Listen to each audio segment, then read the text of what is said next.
Now, if you think that that church tower there is leaning, you're right. It's the leaning church tower, not of Pisa, but of Delft, because our postcard today is from historic Delft in the province of South Holland in the Netherlands.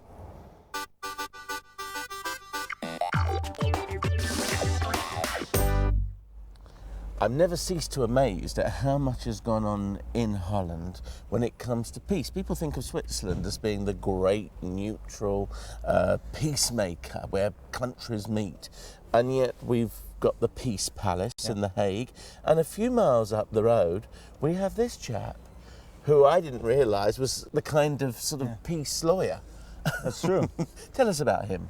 Well, his name is Hugo de Groot in Dutch, and Hugo Grotius in Latin, because it was a normal thing to have a Latin name in those days. He was born in Delft at the end of the 16th century and became a well-known legal specialist. He wrote a very famous book, which in Latin is De Jure Belli ac Pacis, about the law of war and peace, in which he sets the basis for international law between nations, between states. So it all really began even before the Peace Palace. Oh yeah, many centuries before. And what else did he do? He set parameters for nations, international waters?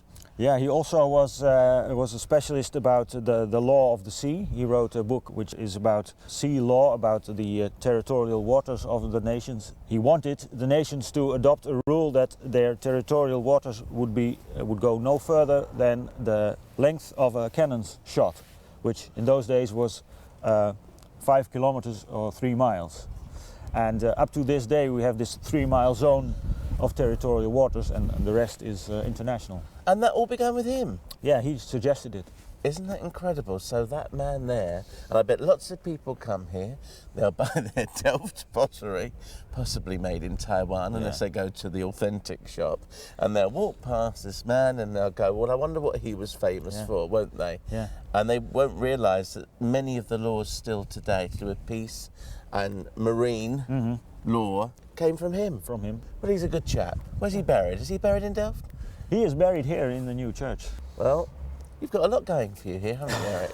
Thanks ever so much. Okay.